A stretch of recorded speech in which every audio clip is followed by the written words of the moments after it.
أعوذ بالله من الشيطان الرجيم بسم الله الرحمن الرحيم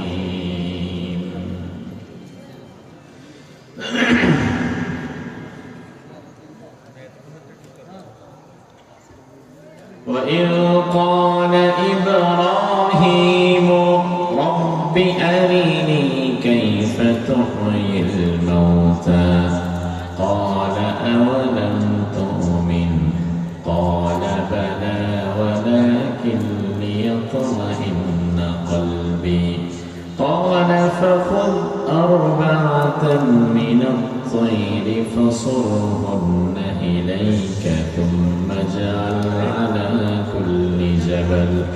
على كل جبل منهن جزءا ثم ادعهن يأتينك سعيا واعلم أن الله عزيز حكيم ألم تر إلى الذي حاج إبراهيم في ربه أن آتاه الله الملك إذ قال إبراهيم ربي الذي يحيي ويميت قال أنا أحيي وأميت قال إبراهيم فإن الله يأتي بالشمس من المشرق فأت بها من المغرب فبهت الذي كفر والله لا يهدي القوم الظالمين সকলে মিলে একটু জোরে বলুন তো আল্লাহু আকবার আল্লাহ রাব্বুল আলামিন কোরআনুল কারীমের সূরাতুল বাকারা এই সূরার 258 নম্বর আয়াতের মধ্যে বললেন আলাম তারা ইলাল্লাযী হাজ্জা ইব্রাহিম ও নবী আপনি তো ওই ব্যক্তির খবর তো আপনি জানেন না ওই ব্যক্তিকে তো আপনি দেখেন নাই হাজ্জা ইব্রাহিম যে ব্যক্তি আমার ইব্রাহিমের সঙ্গে বিবাদে লিপ্ত হয়েছিল ঝগড়ায় লিপ্ত হয়েছিল তর্ক বিতর্ক বাক বিতণ্ডায় লিপ্ত হয়েছিল আমার ভাইরা মনোযোগ দেন ইব্রাহিম আলাইহিস সালাম আজ থেকে 4000 বছর পূর্বে ইরাকের বাবেল নগরীতে জন্মেছিলেন তিনি আল্লাহ রাব্বুল আলামিন কোরআনুল কারীমের বিভিন্ন জায়গায় বিভিন্ন আয়াতে ইব্রাহিম আলাইহিস সালামের জীবনের খণ্ড বিখণ্ড অংশ বিশেষ আলোচনা করেছেন আমি আজকে যে আয়াত তেলাওয়াত করেছি এই আয়াতে ইব্রাহিম আলাইহিস সালামের জীবনের একটি অংশকে তুলে ধরা হয়েছে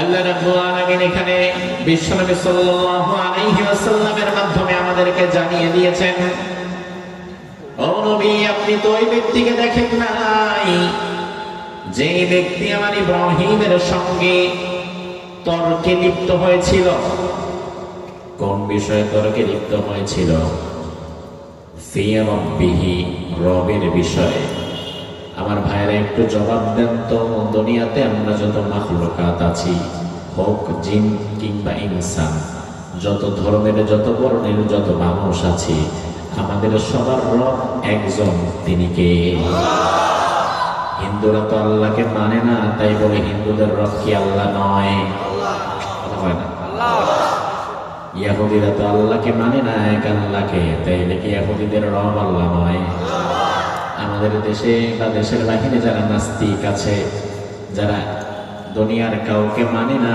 তাদের রব তো আল্লাহ কিন্তু পার্থক্যটা হচ্ছে আমরা মুসলমান আমরা আল্লাহকে রব হিসাবে মানি আর তারা রব হিসাবে মানে না কিন্তু রব হিসাবে মানুক আর না মানো রবের প্রশ্ন তো একটাই আল্লাহ ছাড়া দুনিয়াতে আমাদের অন্য কোন রব হতে পারে না ইব্রাহিম আলাইহিস সালামের সাথে এক ব্যক্তি রবের বিষয়ে ঝগড়ায় লিপ্ত হয়ে গিয়েছিল।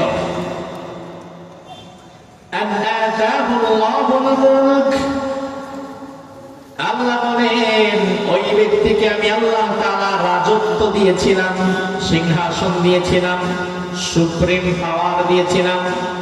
তাহলে এখান থেকে আমরা বুঝে নিতে পারলাম রাজত্ব যিনি দান করতে পারেন, ক্ষমতায় যিনি বসাতে পারেন তিনি কে? নাকি পাশের দেশ? পাশের দেশ।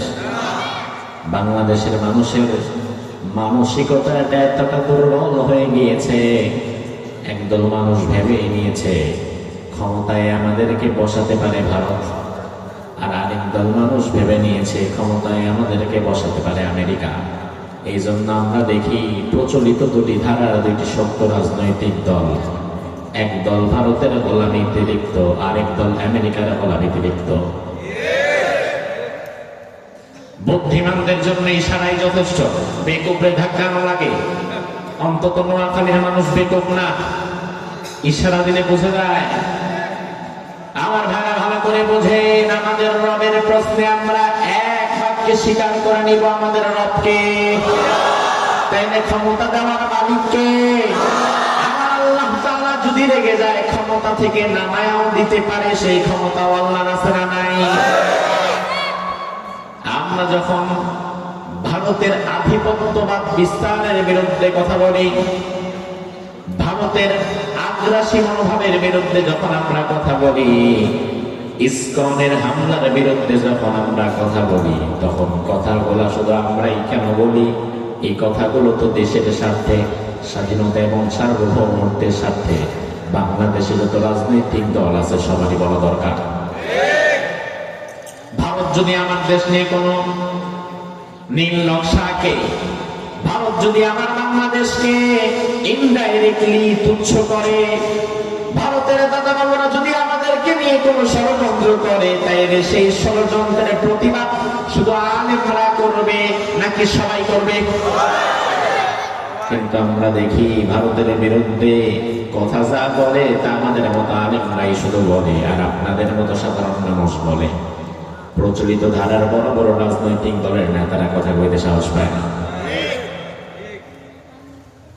আগামীতে যারা ক্ষমতায় আসতে চাচ্ছে তারা ভয় ভয় থাকে, তারা কথা বলতে চায় না ভারতের বিরুদ্ধে। তারা চিন্তা করে কথা যদি বলি তাইলে আমাদেরকে হয়তো আগামীতে আর ভারত সাপোর্ট দিয়ে ক্ষমতায় নিবে না।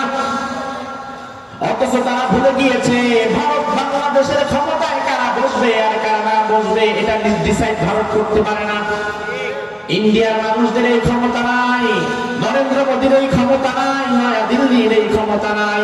বরং দিল্লি যদি বাংলাদেশে কারা ক্ষমতায় বসবে আর কারা নামবে এটা যদি ঠিক করতে পারতো, তাইলে 16 বছরের স্বৈরাচার কিয়ামতের আগেও বিদায় হতো না।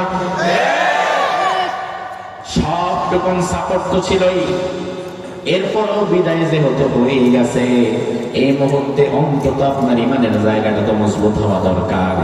স্বৈরাচারকে হাজার সাপোর্ট দেওয়ার পরেও যদি স্বৈরাচারকে পালাতে হয়, তাইলে বুঝে নিতে হবে ক্ষমতায় কে থাকবে আর কে থাকবে না সেটা দিল্লির হাতেও নাই। আছে আছে 56,000 বর্গ মাইলের বাংলাদেশ আগামীতে কারা শাসন করবে তা ভারত ঠিক করবে না, আমেরিকা ঠিক করবে না, চীন কিংবা রাশিয়া ঠিক করবে না, তা ঠিক করবে বাংলাদেশের আপনাদের মানুষ। মানুষের পক্ষে কথা বলেন, মুসলমানদের পক্ষে কথা বলেন, মানুষের পালস বুঝেন, মানুষ কি চায় সেটা বুঝেন। আরেকজনের পালসে ক্ষমতায় যাবার চিন্তা ভাববেন, কারণ ক্ষমতায় যিনি নিতে পারে আর যিনি নামাতে পারে তিনি একজনই। তিনি কে? আমার ভাইরান ইয়াদের মাঝে সে কথাটাই তুলে দিলেন, আন আতাহুল্লাহুল মুলক। ওই ব্যক্তি আমার নবী ইব্রাহিম আলাইহিস সালামের সাথে ঝগড়ায় লিপ্ত হয়ে যাওয়ার কারণ হচ্ছে তাকে আমি দুনিয়াতে সাময়িক কিছু ক্ষমতা দিয়েছিলাম। দুনিয়ার সাময়িক ক্ষমতা পাওয়ার পরে সে পাগল হয়ে গেছে। এবার সে আমার ইব্রাহিমকে ডাক দিয়ে বলে, ইব্রাহিম মা আলিমতু লাকুম মিন ইলাহিন গায়রি, আমি তো তোমার রব, আমি ছাড়া তোমার তো কোনো রব থাকার কথা না। আমি ছাড়া তোমার কোনো রব আছে বলে এটা আমি জানিও না। আবার ভাইরা দেখেন, তাফসীরের মধ্যে এসেছে ইব্রাহিম আলাইহিস সালামের সাথে এই কনভারসেশন গুলো যার হচ্ছিল তার নাম হচ্ছে নমরুদ। তার নাম কি? সবাই কম। তাহলে হকের পক্ষে ইব্রাহিম নাকি নমরুদ? না, হকের পক্ষে কি ইব্রাহিম নাকি নমরুদ? হকের পক্ষে কি মূসা নাকি ফেরাউন?